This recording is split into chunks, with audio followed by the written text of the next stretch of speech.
Hola, buenas tardes. Gracias a todos por su generosa atención a este nuevo programa. Hoy estamos jueves 19 de enero de 2017 y desde los estudios de la Radio Democracia en la capital de la República, en Quito, estamos transmitiendo para todos ustedes. Hoy tenemos como invitados al doctor César Montúfar, candidato asambleísta nacional por el movimiento Concertación, y a la doctora Jimena Bohórquez, candidata asambleísta por Pichincha, por el movimiento Sociedad Patriótica. Muchas gracias a los dos por estar aquí. Vamos a conversar de todo un poco, vamos a conversar de sus campañas, vamos a conversar de actualidad política, vamos a conversar de sus planes en el caso de llegar al Parlamento, una nueva asamblea que se espera sea distinta a la que va a fenecer en sus actividades el próximo mes de mayo. Así que gracias a los dos. Quiero empezar con la doctora Bohórquez porque no fui tan caballero al presentar primero a César, pero sí quiero empezar primero con usted preguntándole cómo le va la campaña, doctora. Esta reaparición suya en la escena política, en realidad la habíamos visto a usted dedicada a sus actividades particulares de médica, y de pronto aparece de nuevo. Es como una de las cartas fuertes de Sociedad Patriótica. ¿Cómo así se animó nuevamente a saltar a la arena política, doctora? Gracias, Marlon. Un buen saludo también a mi compañero de panel, César Montúfar, y obviamente mi cordial saludo a todos los teleaudientes. A los 8 años regreso a la política y regreso porque me siento verdaderamente indignada de todas las situaciones negativas y pésimas que están ocurriendo en nuestro país. Basta informarnos cada día de tantos escándalos de robo, de corrupción, de cohecho, de peculado, contratos con sobreprecio, desvío de fondos, en base a los famosos decretos de emergencia que obviamente evaden todo un sistema normal de licitación por el cual se podría depurar un poco este tema de dar los contratos a dedo a todos los cómplices de este gobierno.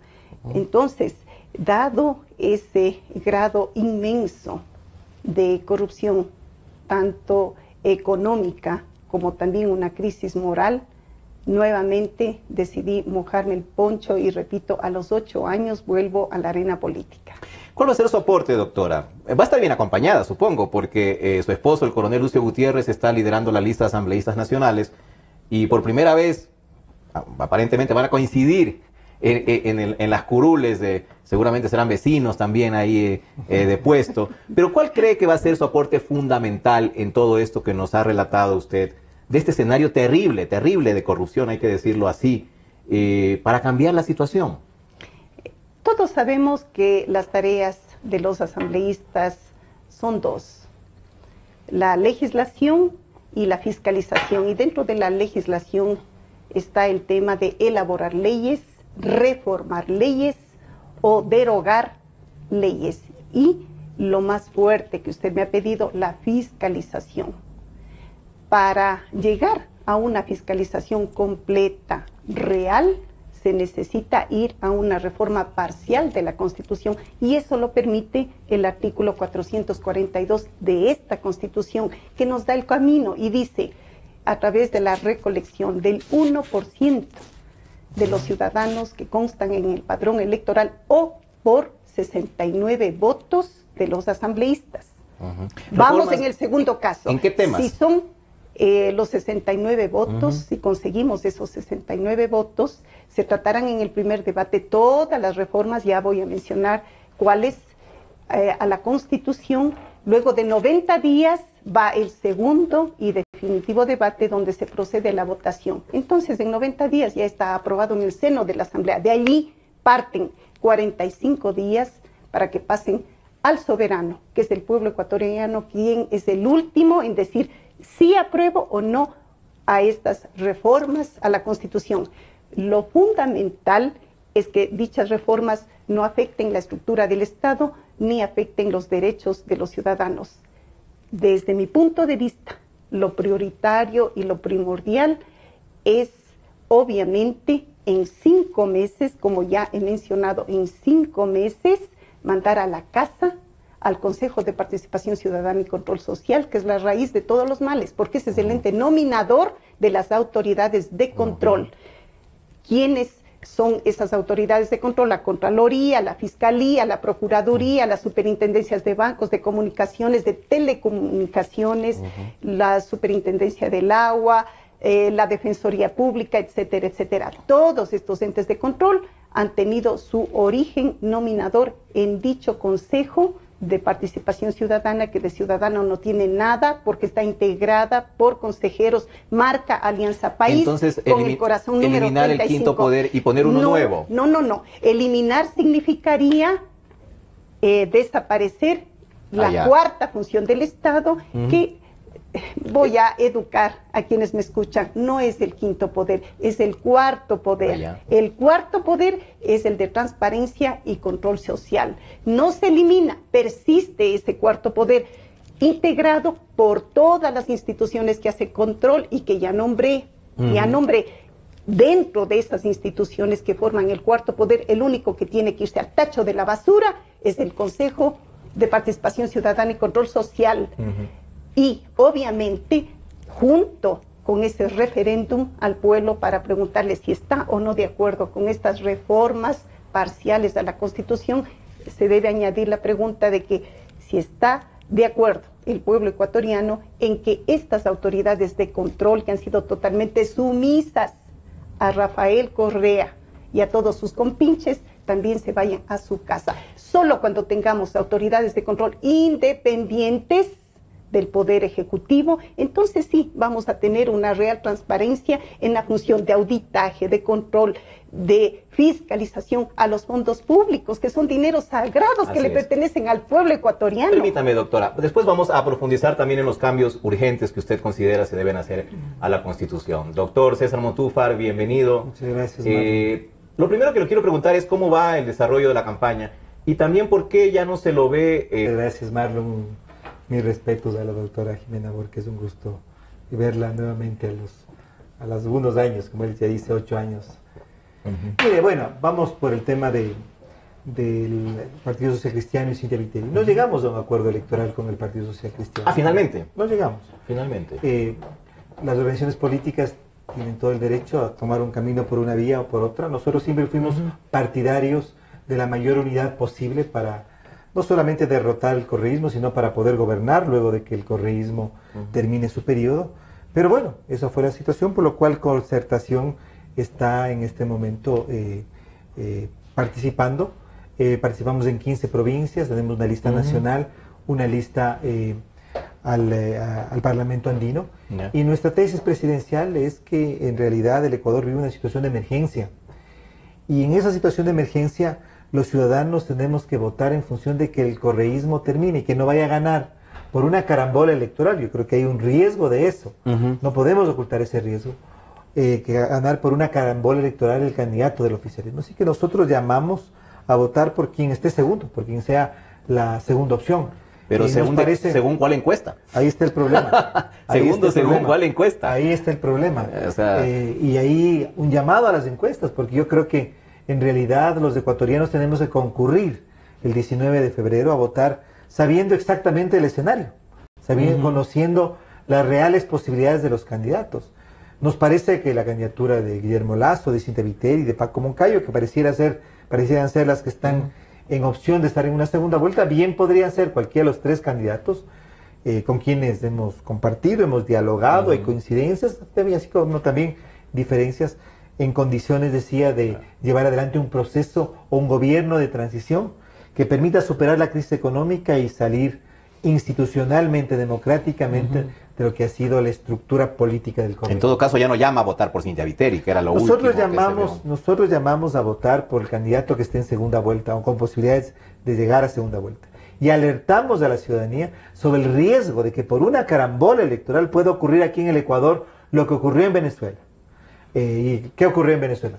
Ganó un candidato sin proyecto político, atravesado por la corrupción, un candidato que tiene, digamos, ninguna posibilidad de gobernar. Y lamentablemente eso pudiera ocurrir en el Ecuador. No será culpa de los ciudadanos, sino de los políticos. Totalmente de acuerdo, Marlon. Totalmente de acuerdo. En eso le doy absolutamente toda la razón. Y sí le puedo decir, yo soy autocrítico con nosotros, conmigo mismo, cuando debe ser, o debo serlo, pero Concertación, y a usted le consta, hacía referencia, hicimos todos los esfuerzos porque hubiera unidad, por conversar con todos los sectores democráticos de la oposición, por intentar que hubiera un frente mayor. Pero sobre las decisiones de otros partidos, de otros movimientos, nosotros no podemos decidir. ¿Y no es correr con desventaja, César, una participación como la suya para Asambleísta Nacional Siempre sin tener un candidato presidencial? Siempre he participado en desventaja, Marlon. Siempre, si he llegado a algo en la política es porque nosotros hemos labrado ese camino solos. Y así que estoy acostumbrado, estamos acostumbrados a eso. Estamos acostumbrados a hacer política en la adversidad. Usted puede, el país puede atestiguar que esa ha sido nuestra lucha. Nosotros hemos hecho políticos en la calle, protestando, luchando por nuestros derechos. Nos pudimos haber equivocado en algunas ocasiones, en otras hemos estado en lo cierto, pero esa ha sido la marca y el estilo de Concertación. Así que estar en desventaja, correr desventajas es algo que no nos asusta. Si nos hubiera asustado, no hubiéramos estado en la política. No hubiera participado. ¿Y cómo le está yendo? ¿Cómo lo está recibiendo la gente? Bien, porque nosotros somos un movimiento que, digamos, yo personalmente, no sé si le pase a la doctora Borges aquí, ¿no? Yo detesto los repertorios tradicionales de la política. Les digo... Nos ha visto fotos de usted dando besos, abrazos, mucho, ¿no? O sea, no es de tanto impacto mediático. No sé si eso, pero digamos esta idea de que el político tiene que, para hacer política, subirse a una tarima y dar un discurso mesiánico. O que la buena política es aquella de agredir a los ciudadanos, porque a veces las campañas electorales no son sino ejercicios de agresión. No, nosotros hacemos política como posiblemente la doctora Borges también lo hace, yo lo he visto en algunas ocasiones, conversando con la gente, discrepando con la gente, dándole la mano a quien va a votar por nosotros como por quien no va a votar por nosotros. Pero no darle un abrazo a quien no quiere abrazarlo, por ejemplo. Por supuesto, o saludando al vacío.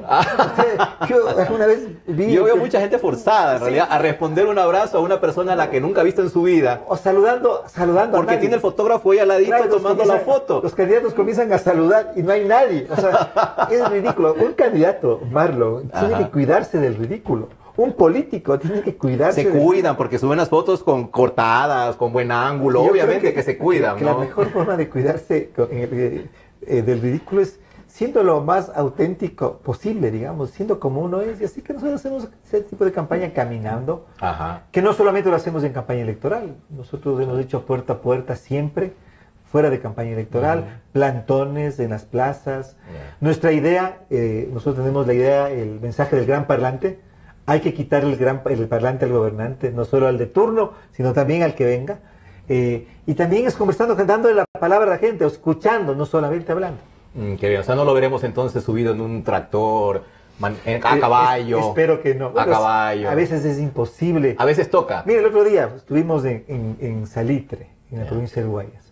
Los compañeros de la Concertación tenían un caballo para que... pusieron el caballo ahí. Claro, uno no puede decir, ¿saben qué? Tampoco puede ser maleducado ni despreciar a las personas. No, pero puede decir, ¿sabe qué? No es mi costumbre. Pero bueno. Uno tiene que también adaptarse a lo que la gente... Generar empatía. Sí, porque nosotros somos un movimiento así vertical, caudillista, en donde llega el candidato nacional y ordena. No, la campaña va saliendo de múltiples esfuerzos de buena voluntad y eso es quizá lo lindo.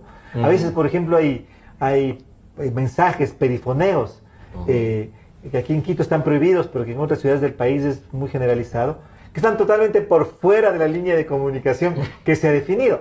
Pero uno es respetuoso y uno tiene que adaptarse porque la política es sumatoria de muchas voluntades. De acuerdo. Doctora Borges, usted ya fue legisladora también, y en el congreso que aquí se lo ha denominado de la partidocracia, en donde se hacían los peores amarres, según el correísmo, ¿no? Y que ellos vinieron a fundar un nuevo país con otro estilo de hacer política. Lo que le quiero preguntar es, ¿qué autocrítica se hace usted de esa época, de los 4 años que estuvo usted como diputada? ¿Qué es lo que no volvería a hacer? ¿Qué es lo que quiere efectivamente dejar enterrado de ese pasado para comenzar una nueva etapa? Yo creo que hay que ser bastante críticos en eso, de que no se hicieron tan bien las cosas antes y que eso justamente generó una reacción ciudadana, un apoyo popular al gobierno de Correa. Entonces, ¿cuál es el compromiso que tiene usted de no repetir eso y empezar algo nuevo? Gracias por la pregunta, pero también deseo que quienes me escuchen sepan qué hice esos 4 años, 2003, 2004, 2005 y 2006. Hice apenas 2 leyes, solo 2 citas. La primera, el Código de la Niñez y Adolescencia, que para quienes conocen de esa ley, tiene el grosor de un libro. ¿Fue idea Porque suya? justamente, no idea, yo soy autora del Código de la Niñez y Adolescencia. ¿Saben por qué? Porque al mismo tiempo estuve presidiendo una institución llamada INFA de atención prioritaria a la niñez. Entonces, los conocimientos adquiridos y obviamente archivados en la institución se pudieron reverdecer a través de legislaciones internacionales para que nuestros niños que hasta antes del año 2003 eran considerados simplemente la población infantil, eleven su categoría a ciudadanos y puedan entrar en pleno ejercicio de sus derechos. Es de mi autoría el Código de la Niñez y Adolescencia. Segunda ley, la ley de maternidad gratuita. Entonces, con eso yo les estoy demostrando que esos 4 años fueron fructíferos. Si bien cualquier persona diría, solo 2 leyes, sí, pero ¿de qué calibre? Son causas justas y causas nacionales. Con respecto a la ley de maternidad gratuita, no es solo la típica frase de atender a la mujer en estado de gestación, parto, posparto, no. Básicamente es educación para enseñar a la pareja a tener un sentido de paternidad responsable, para que esa pareja, casados o no, puedan decidir su destino y qué número de familia desean tener, el número de hijas o de hijos que pueden amar, que pueden cuidar, atender y dar todo lo que un padre de familia debe hacer.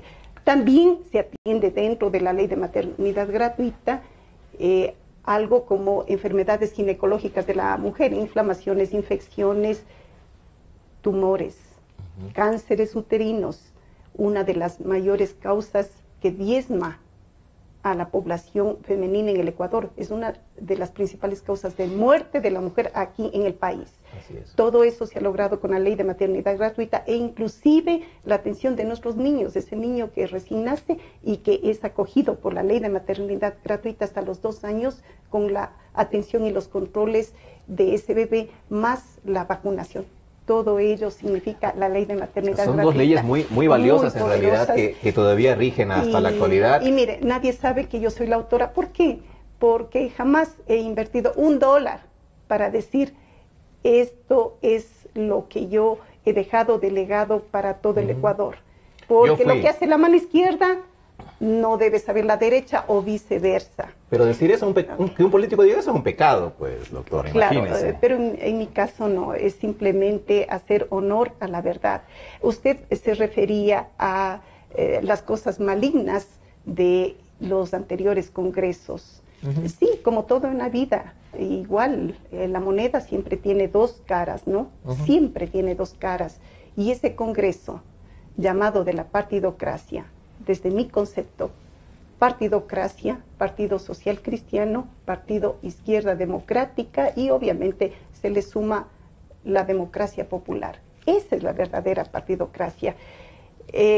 Cuestiones totalmente nefastas de ese Congreso es que desde ese primer poder del Estado, el poder legislativo, han armado, han cocinado golpes de Estado injustos en contra del pueblo ecuatoriano. Eso es lo negativo y eso es lo que no se debe volver a repetir. Y por ejemplo el nacimiento de la Pichicorte, que se alumbró, se parió en ese congreso, que justamente César aquí presente fue uno de los que más se opuso a la famosa Pichicorte. ¿No fue también nefasto, doctora? No, yo le puedo decir que no, porque esa conformación de esa Corte Suprema de Justicia estuvo integrada, sí, por gente similar o adicta a ciertos partidos políticos como el PRE, como el PRIAN. Sin embargo, ahí teníamos pluralidad, igual que en las cortes anteriores, que decíamos la Corte Febres Borgista. ¿Por qué? Porque la mayoría de jueces pertenecían al Partido Social Cristiano, el resto eran de izquierda democrática y unos cuantos de democracia popular. Había pluralidad, pero no había justicia, doctora, que es lo fundamental. De ello, Hasta este momento, de lo que yo sé, no han sido objetados ninguna de estas resoluciones de la famosa Pichicorte, excepto lo que sí dependió directamente de esa Corte Suprema de Justicia, que es dar la factibilidad de retorno al expresidente de Atala Bucaram. Yo comparo con lo que hoy estamos viviendo. Una justicia secuestrada por el poder ejecutivo. El hiperpresidencialismo ha absorbido todas las funciones del Estado, de tal manera que no existe en el Ecuador justicia. Una justicia injusta no es justicia. Es decir, la Pichicorte era mejor que esta corte actual. Yo así estimo. Sí. Y así lo digo 100% segura. Permítame preguntarle a César Montúfar lo mismo, que fue muy activo justamente en rechazar la Pichicorte. Usted fue el primero que empezó en realidad la movilización social. Abajo, ahí en la Amazonas y Naciones Unidas, yo lo recuerdo. Entonces, cuénteme, ¿qué le parece lo que opina aquí la doctora Borges, que además fue protagonista en el Congreso del nacimiento de la Pichicorte? Voy a discrepar con todo respeto con la doctora Borges. Yo creo que la justicia politizada, partidizada, del correísmo como antes del correísmo, sea en manos del Partido Social Cristiano, Sociedad Patriótica, Izquierda Democrática o el que querramos ponerlo, es algo que es incompatible con un Estado de Derecho, con una sociedad democrática. Y nosotros nos opusimos a eso y nos seguiremos oponiendo. Y yo creo que precisamente el correísmo llegó al poder porque prometió un país distinto, un país en que la justicia no estuviera en manos de quienes tenían el poder político, tienen el poder político.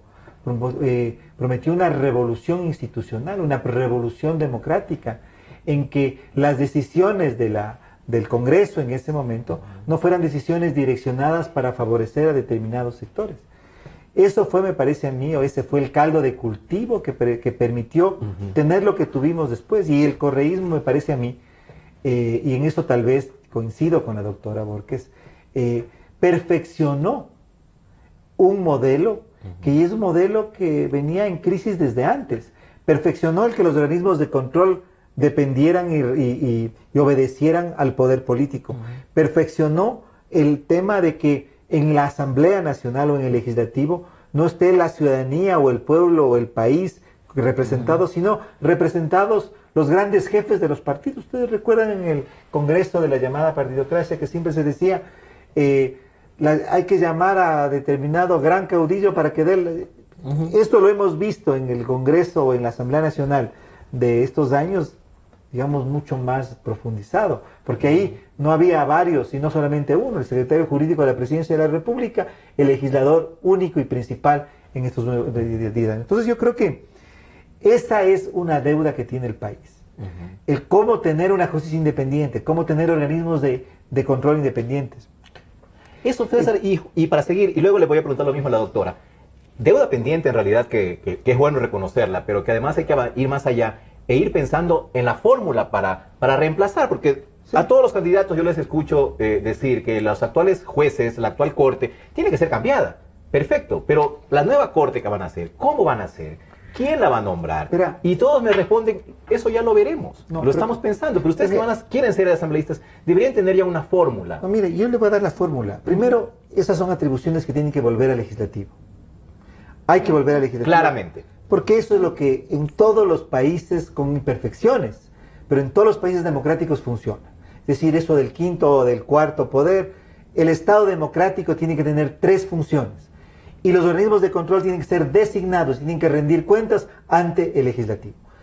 Ahora, para que estén conformados por ciudadanos prestantes, tienen que ser designados por mayorías de 2/3, de mayorías calificadas. Es decir, personas que puedan tener la posibilidad de contar con el apoyo de todo el espectro político, de una trayectoria y de un prestigio intachables desde todo punto de vista, deberían conformar ese tipo de organismos. Ahora, aquí hay un punto que es fundamental. ¿Cómo logramos esta transición? Por eso nosotros hablamos de una transición. El correísmo tiene que terminar, tiene que haber una transición. Para llegar a esa transición es necesaria una reforma profunda a la Constitución. Profunda. ¿Puede ser una asamblea constituyente el camino? No sé si va a haber condiciones, pero si no, a través del artículo 442 hay que provocar una reforma profunda. ¿Qué es lo que hay que hacer para eso? En primer lugar, en el tema de la justicia.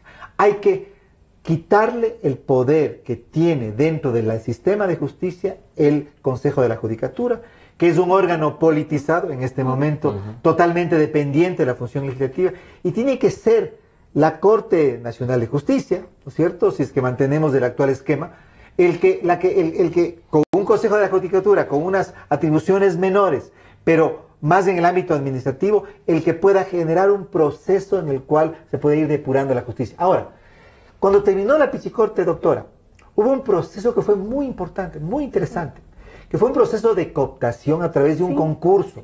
Y creo que la corte que surgió después de la Pichicorte es posiblemente uno de los mejores, diríamos, ejercicios que tiene el Ecuador, también de transición hacia tener una Corte Nacional de Justicia, un sistema de justicia que pueda tener mayores niveles de independencia y que a través de sistemas de meritocracia y sistemas de cooptación permita realmente que el Ecuador, no de la noche a la mañana, porque esos son procesos institucionales, en el corto o mediano plazo pueda tener una justicia independiente que es absolutamente necesaria. Pero aquí hay una reflexión, porque lo que tenemos en el Ecuador en este momento, desde el retorno a la democracia hasta los últimos 10 años del correísmo, ha hecho que, en términos de corrupción, en términos de desinstitucionalización, tengamos fenómenos que ya son estructurales. Hoy la corrupción en el Ecuador es un fenómeno estructural, sistémico, que está institucionalizado. Entonces hay que romper ese proceso, hay que romper esa institucionalización corrupta, podríamos decir, politizada, que no permite el pleno funcionamiento de un Estado de Derecho, y para eso el papel que va a tener la próxima Asamblea va a ser un papel fundamental. Es la base de la democracia, una asamblea en cualquier país del mundo. Por eso a mí sí me gustaría, a la doctora Dorques, a quien respeto muchísimo, sí tal vez un sentido de autocrítica, porque lo que fue la Pichicorte, si bien no es lo que tenemos en este momento, también no es un ejercicio que hay que repetir en el Ecuador. También fue nocivo. Y le quiero preguntar a la doctora, es la asamblea, yo estoy de acuerdo, la asamblea es el pilar de cualquier sistema democrático en el mundo, pero ¿de dónde van a salir esos santos, esos ángeles que están ahora de candidatos y que van a integrar la futura asamblea, César y doctora? ¿De dónde van a salir esos impolutos que no van a ser como los demás? ¿Qué garantía tenemos los ciudadanos de que no van a repetir los repartos, los amarres por la mesa? ¿Qué garantía tenemos? Mire, a finales del año 2004, desde el Ejecutivo, es decir, de parte de mi esposo, se envió por 3 ocasiones un pedido para reformar este tema a nivel constitucional. ¿Y cuál fue la tesis? Que pienso yo que esa es la que permite saltar esta brecha en la que queremos dejar todo el poder de designación al legislativo. ¿Cuál es la tesis? A través de colegios electorales, designar ternas para las diferentes autoridades, órganos de control. ¿Quiénes serían esos colegios electorales? ¿Quiénes se integrarían? Universidades públicas enviarían 2 o 3 delegados. Ellos sabrán cómo los escogen. Si se matan entre ellos es cuestión de ellos, pero designarían 2 o 3 delegados. Universidades privadas, un delegado. Colegios de profesionales lastimosamente extintos por la mano de Rafael Correa. También deberían estar allí las cámaras. Son parte del pueblo ecuatoriano. La Cámara de Minería, la Pesquería, la Cámara de Agricultura, la Cámara de Comercio, la Cámara de la Producción, la microempresa. También delegados de las minorías, es decir, de nuestros afroecuatorianos, de nuestros indígenas, delegados de las mujeres. Tal vez conformar estos colegios electorales con 17 personas, quienes serían los encargados de calificar a estas personas que obviamente no tienen alas, no son ángeles, pero dichas personas deberían reunir requisitos elevados, no solo en conocimiento, capacidad, experiencia, sino sobre todo una estatura moral altísima, para que sean estas personas, repito, con una calidad moral, pero intachable, y que nadie pueda poner un dedo de tacha sobre ellos. Sea su trayectoria la que lo avale. Esas ternas son las que se presentarían al primer poder del Estado, que es el legislativo, y coincido plenamente con el doctor César Montúfar en que quienes darían el último veredicto para designar de las diferentes ternas las autoridades de control tiene que ser el legislativo, como ocurre en todos los países serios del mundo. Y para eso también se van a necesitar acuerdos políticos, César. Pero la verdad es que yo tengo muchas dudas porque ahora en esta misma campaña ya veo pues las diferencias de fondo, profundas, que hay incluso en sectores de la misma derecha, por ejemplo, que no se ponen de acuerdo y que han empezado una campaña sucia incluso entre ellos para ver quién está justamente en ese segundo lugar del que hablaba usted hace algún momento. ¿Qué esperanzas hay de que en la Asamblea esto sea distinto y que por fin, dejando de lado los intereses particulares de cada grupo, de cada movimiento, de cada sector, se sienten a pensar en el país? A ver, yo comparto su preocupación, Marlon. Comparto, porque si uno revisa la lista de candidatos a la Asamblea, no solamente en la lista del oficialismo, sino en la lista de otros movimientos y partidos, se va a topar con una constante. Y esa constante es que va a encontrarse con candidatos sobre quienes pesan denuncias de corrupción, dudas sobre si son personas intachables, o directas violaciones de derechos humanos. Imagínense. Sin hablar de los improvisados.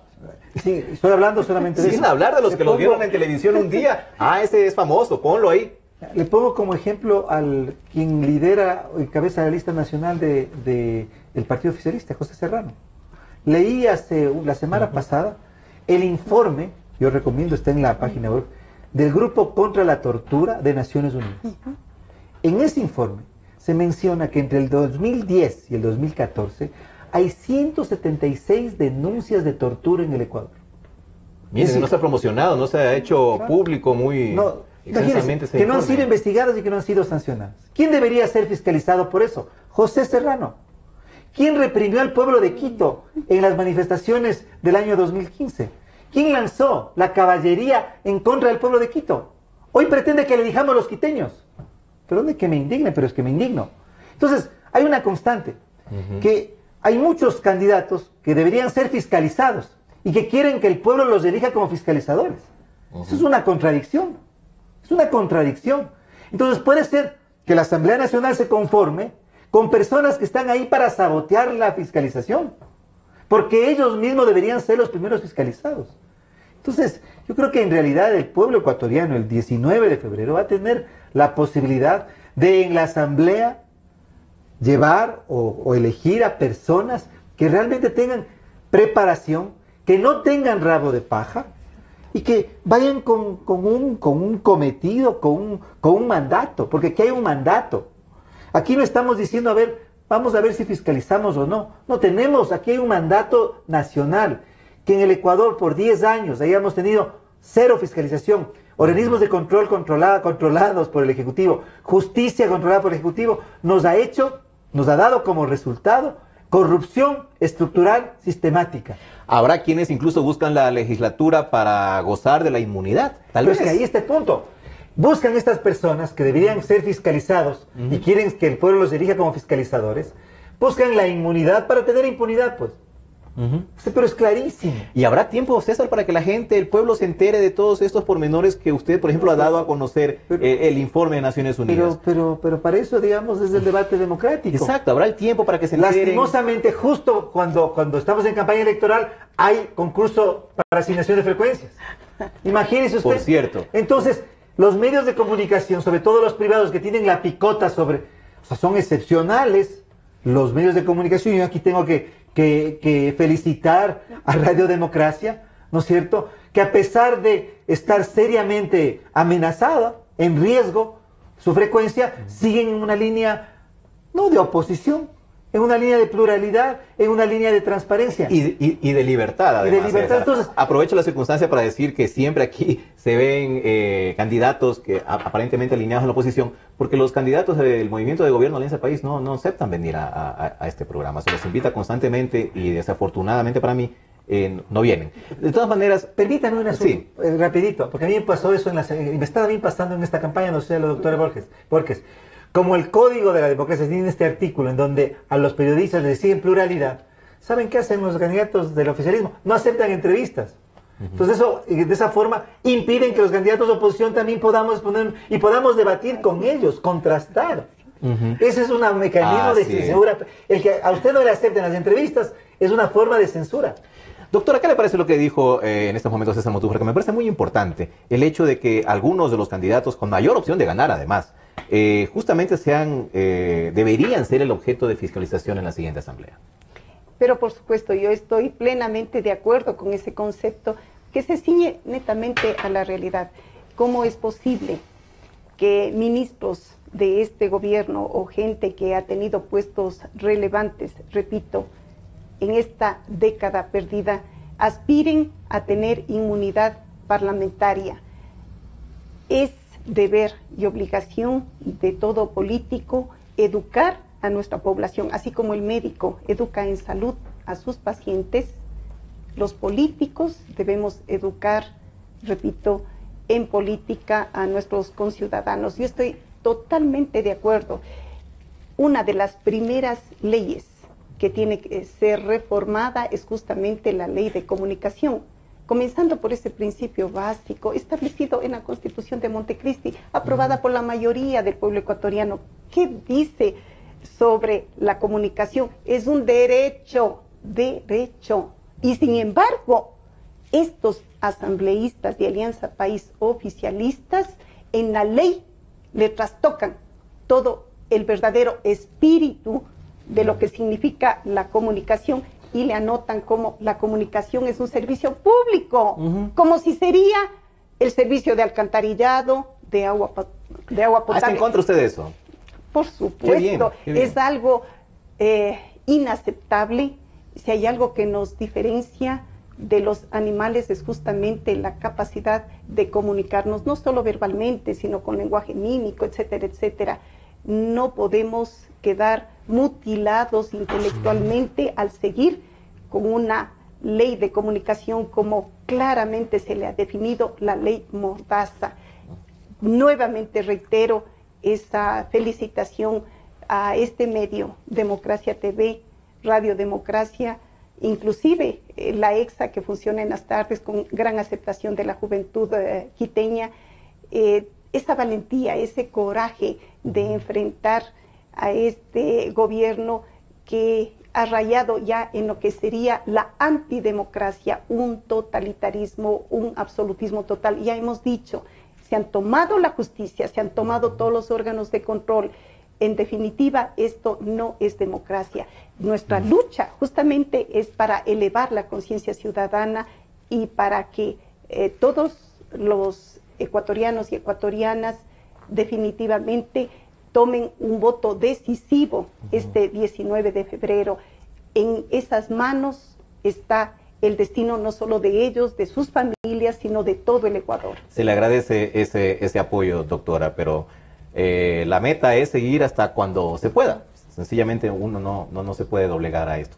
No quiero dejar de tocar el tema Odebrecht, César y doctora, que es un tema obviamente que está que arde y que amenaza con convertirse en un verdadero terremoto político aquí en el Ecuador.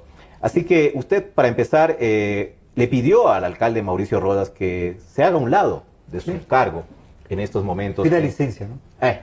Pida licencia, efectivamente, no que renuncie, sino que pida licencia. Yo dije que se haga a un lado porque está de cierta forma involucrado con la denuncia que ha hecho el gobierno respecto de su asesor Mauro Terán. Hoy lo vimos al alcalde de la capital muy eufórico en el balcón del municipio con una manifestación ahí masiva en la Plaza Grande diciendo que él va a defender la institucionalidad, reitera que esto es una persecución política y defiende pues el trabajo sin sueldo que hizo su asesor dentro del Cabildo. Entonces, usted prácticamente es la única voz que le ha pedido que se haga a un lado, que pida licencia. ¿Por qué? ¿Por qué? ¿Porque está en la mira? ¿Porque es el único sospechoso? ¿O deberían pedir licencia o transparentarse todos los que estén involucrados en el tema de Odebrecht, César? A ver, la corrupción no es un problema ni ideológico, ni la lucha contra la corrupción, digo. No es un problema ni ideológico, ni es un caballo de batalla en contra de los adversarios, y en cambio tendría que convertirse en una situación condescendiente con quienes comparten una línea política. Esa no es la línea de conducta que nosotros hemos tenido nunca, ni la vamos a tener ahora. Por eso nosotros, cuando estalló este caso en la última fase, después de que aparece el informe del Departamento de Justicia, le pedimos al fiscal, o sea, nosotros creemos que todavía tenemos fiscal, o que quien cobre el sueldo de fiscal cumple las funciones de fiscal, que tome declaraciones del alcalde de Quito en funciones, del exalcalde de Quito, del vicepresidente de la República. El actual vicepresidente y candidato a la vicepresidencia de la República fue ministro coordinador de sectores estratégicos. Tuvo que ver con casi todas las obras que Odebrecht lleva adelante en el Ecuador desde que retornó a partir del 2010, perdón, y al presidente Correa. ¿No se supone que el Contralor del Estado es el juez de cuentas aquí en el Ecuador, César? No es un y problema. el gobierno dice que ya el Contralor revisó esas obras y está todo sacramentado. El problema no es el de juez de cuentas, no es únicamente los contratos, es cómo se llegó a los contratos. Porque Odebrecht en el mundo, no solamente en el Ecuador, institucionalizó, incluso creó una oficina especial para manejar los sobornos, para manejar las coimas, que no constan en los contratos, fueron conversaciones informales, fueron acuerdos previos. Ese es el problema. Entonces, aquí tiene que abrirse una investigación, y es el fiscal el que tiene que llevar adelante esa fiscalización. Aquí nosotros no podemos acusar a nadie, no se trata de acusar a nadie. Pero hubo un informe del Departamento de Justicia de Estados Unidos que decía, o que dice, que hubo 33.5 millones de dólares de coimas, solo de lo que fue, digamos, lavado al interior del sistema bancario estadounidense. Porque la suma de coimas, de sobornos de Odebrecht, según lo dijo, lo publicó la revista Veja de Brasil, supera los 100 millones de dólares para el caso ecuatoriano. Entonces estamos hablando de una magnitud de corrupción enorme. Y aquí no es el problema de acusar. No se trata de acusar a unos o a otros o desatar una guerra de acusaciones. Se trata de que haya transparencia, de que haya verdad, de que las autoridades, y por eso es el pedido al alcalde Rodas, digan sí, si es que hay una acusación, yo pido licencia, permito que haya una investigación independiente, pero con transparencia, con apertura, no con el típico, digamos, me parece a mí, ardid cuando ocurren este tipo de acusaciones, de pensar que los temas de estos de desvanecimiento de acusaciones se resuelven con manifestaciones, con discursos, alzando la voz, etcétera, etcétera. Y declarándose perseguidos políticos. Ahora, hay obviamente una intención también del gobierno, creo yo, política, porque estamos en plena campaña electoral, por supuesto, de que los dardos apunten hacia otro lado, de que digan, no es con nosotros, o allá, a más pillo serás vos, ¿no? Pero al frente. Aquí hay un problema muy serio, si me permite la doctora Borges un momentito. Sí. Es que eso sería terrible, terrible, porque el Ecuador no puede caer en una suerte de ceguera moral y decir, no, como es mi aliado, entonces, está bien, y como es mi adversario, entonces es el peor crimen del mundo. Eso sería terrible. El Ecuador no puede caer en una ceguera ética, una ceguera moral. Aquí estamos ante un problema de corrupción sistémico, estructural, que si no lo rompemos, por eso la necesidad de que a la Asamblea vayan personas preparadas, con experiencia, sin rabo de paja, si no lo rompemos, ¿a dónde vamos a ir como país? Yo no quisiera que, entonces ahora voy al punto. Lo de Odebrecht complica totalmente al gobierno. El gobierno tiene que responder. Fíjense que en los Itamaraty Leaks que comenzaron a ser difundidos hace 2 semanas, salió mencionada la hermana del presidente. Ha salido nuevamente mencionado el hermano del presidente. Estuvo mencionado el secretario jurídico de la Presidencia de la República. Fue mencionado en repetidas ocasiones el actual candidato a la vicepresidencia, Jorge Glass. Entonces todos tienen que responder. Aquí no es un problema de que si es mi amigo, entonces está bien, y si es mi adversario, no. Y que se lo haga desde la época de Febres Cordero, como tiene pide que Correa. hacerse desde el inicio. Desde cuando llegó Odebrecht. No se puede decir entonces, vamos a hacer únicamente, no. Esto tiene que comenzar y tiene que transparentar, siguiendo el debido proceso, respetando la honra de las personas, no acusando. Nosotros no estamos acusando a nadie. Yo no puedo acusar. Lo que estoy diciendo y reclamando es investigación transparente, y que las autoridades que han sido de alguna manera mencionadas o podrían ser mencionadas tengan la delicadeza de posibilitar institucionalmente un proceso de investigación transparente. El problema del Ecuador es que tenemos un fiscal gracioso, César. No que tenemos fiscal. Fue a la asamblea a contar un chiste. No tenemos fiscal, Marlon. El mismo día, eso es trágico para el Ecuador, en que el fiscal, doctora Borges, fue a burlarse de él mismo y de los ecuatorianos de la asamblea. Ese mismo día, el fiscal peruano anunció un acuerdo con Odebrecht. un acuerdo de dos partes. Una primera parte para que Odebrecht le dé toda la información sobre quiénes recibieron las coimas, cómo fueron los contratos, cómo se llevaron los contratos. Y segundo, un adelanto de 30 millones de dólares como pago como reparación por los daños ocasionados al Perú por como estas parte coimas. de la reparación. Como parte de la reparación. Doctora Borges, yo le pregunto, ¿no hay el temor de parte de su esposo, el coronel Lucio Gutiérrez, que también se vea salpicado en el periodo en que él ejerció la presidencia, en el escándalo de Odebrecht?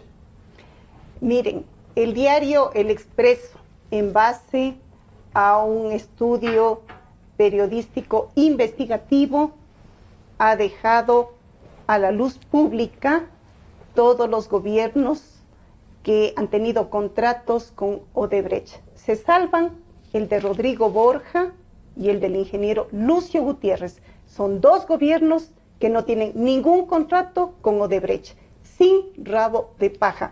¿Ustedes creen que si habría rabo de paja, Lucio Gutiérrez estaría visitando de provincia en provincia desde hace 10 años? Nunca. Rafael Correa ya le hubiese refundido en la cárcel de máxima seguridad en Guayaquil. Es decir, en el gobierno de Gutiérrez no se firmó ningún contrato con Odebrecht. Ninguno, absolutamente no. Se le dio seguimiento al de San Francisco. No son palabras mías, no son palabras mías. Repito, el estudio de un periodismo investigativo como Diario El Expreso lo publicó también un canal de reconocimiento nacional por su neutralidad y su independencia, como es Ecoavisa. No se firmó ningún contrato con Odebrecht. Volviendo al punto. Le decía, se le dio seguimiento al tema, a la construcción de la central hidroeléctrica San Francisco. Mire, Gustavo Noboa firmó el contrato y obviamente eso había que cumplirse y se continuó con esos trabajos, nada más. Pero vino Correa y dijo que las condiciones del contrato eran un atraco. Tendría que responder quien todavía vive, como es el doctor Gustavo Noboa. No se reformaron, no se cambiaron absolutamente. Pudo haberlo hecho de todas maneras el gobierno del coronel. No vamos a entrar en suposiciones ni en utopía, porque eso ya es inducir a un mal pensamiento de quienes nos están escuchando, y vamos a ceñirnos estrictamente a los hechos y a la verdad.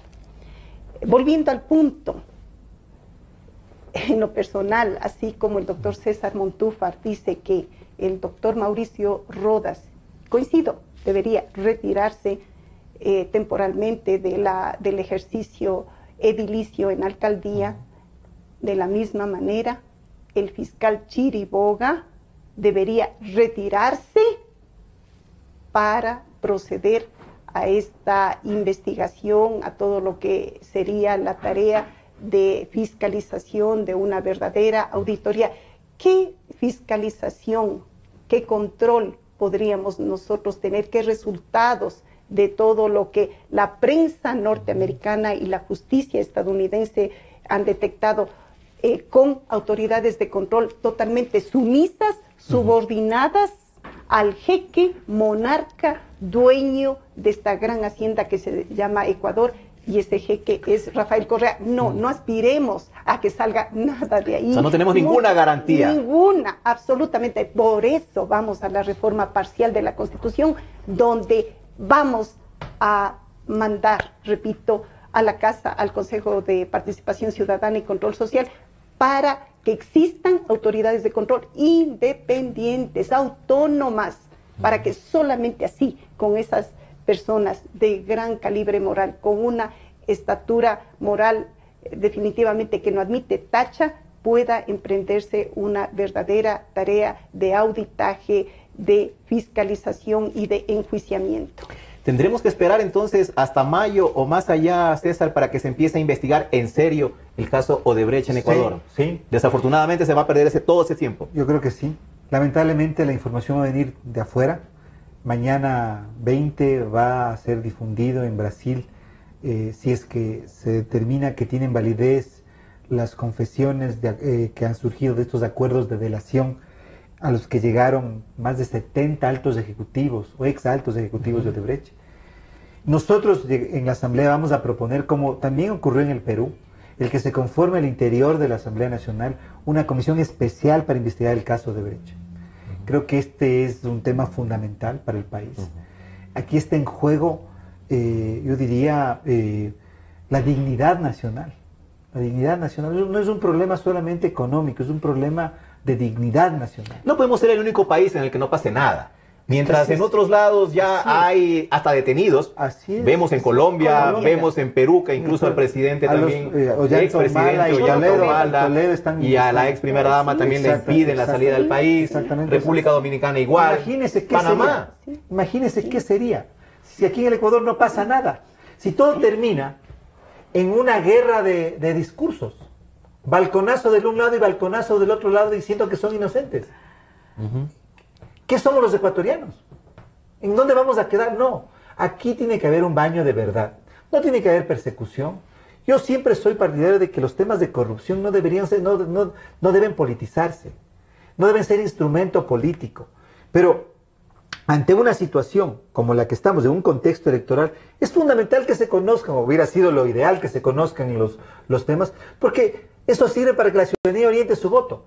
Si es que el vicepresidente de la República, candidato a la vicepresidencia, es mencionado en una cantidad de Itamaraty Leaks, lo ideal hubiera sido, lo sano, lo saludable, que el fiscal pueda adelantar la investigación, le toma declaración por lo menos, pues, para tener una versión. Pero lamentablemente creo que en el Ecuador la corrupción se ha institucionalizado. Y la Asamblea también no hace nada. La presidenta de la Comisión de Fiscalización se le ha pedido reiteradamente que llame a declarar, que comparezca Jorge Glass, y dice que no, porque no aparece en ningún lado. Y le llama a comparecer al alcalde Rodas, cuando el alcalde Rodas no tiene que comparecer a la Asamblea. Los alcaldes, los prefectos no son sujetos de fiscalización. Bueno, lo invitó, usó la palabra invitación, que el alcalde también muy cortésmente declinó, ¿no? Pero digamos, es que se está jugando. Y me parece a mí que de todas formas, de esta última fase de la campaña, especialmente a partir del 20 de enero, va a estar marcada en gran medida por el tema de Odebrecht. Y como usted dijo, yo lo he repetido también en muchas oportunidades que he tenido para hablar de este tema, esto va a causar en el Ecuador un terremoto político. Marcelo Odebrecht, el principal de Odebrecht, cuando fue detenido, dijo que habrá que adecuar varias cárceles en varios países de América Latina, porque varios expresidentes y presidentes tendrán que ir a la cárcel. El problema aquí es parecido al problema de la FIFA. Es decir, no es que aquí, digamos, ya con mi fiscal propio al que yo le ordeno ya resuelvo el problema. No. Se equivocan aquellos que pueden pensar que este tema se resuelve con cualquier declaración. Este es un tema mundial y yo diría positivo que haya ocurrido, porque en realidad los países no podemos institucionalizar la corrupción. Así es, puede haber aquí, a propósito de este escándalo, un rompimiento, un antes y después en el tema de la administración pública, porque realmente ha sacudido la conciencia, creo que, de todos los países que estamos involucrados.